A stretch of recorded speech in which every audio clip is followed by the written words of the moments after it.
बहुत समय पहले अल्लाह ताला ने अपने नेक और सच्चे पैगंबर हजरत इब्राहीम अलैहिस्सलाम को आजमाना चाहा। हजरत इब्राहीम अलैहिस्सलाम का एक प्यारा बेटा था, हजरत इस्माइल अलैहिस्सलाम, जो अल्लाह के फरमान पर चलने वाला फरमानबरदार और सच्चा बेटा था। एक रात हजरत इब्राहीम अलैहिस्सलाम ने ख्वाब में देखा कि वह अपने बेटे को अल्लाह की राह में कुर्बान कर रहे हैं। अल्लाह के पैगंबर जानते थे कि उनके ख्वाब अल्लाह का हुक्म होते हैं।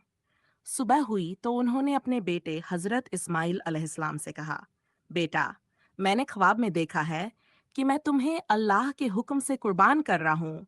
तुम्हारा क्या विचार है?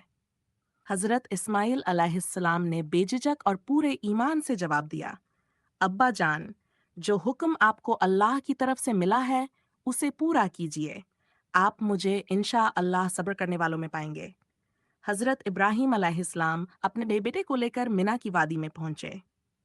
वहां उन्होंने अपने बेटे को जमीन पर लिटाया और अल्लाह के हुक्म को पूरा करने के लिए तैयार हो गए।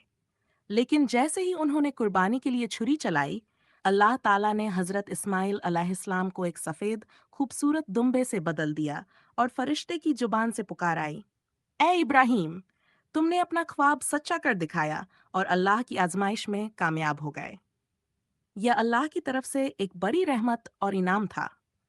अल्लाह ताला ने हजरत इब्राहीम अलैहिस्सलाम और उनके बेटे की फरमानबरदारी और सब्र को कयामत तक के लिए एक मिसाल बना दिया। इसी याद में हर साल मुसलमान दुनिया भर में ईद उल अजहा पर कुर्बानी करते हैं, ताकि अल्लाह की राह में सब कुछ कुर्बान करने का सबक याद रहे।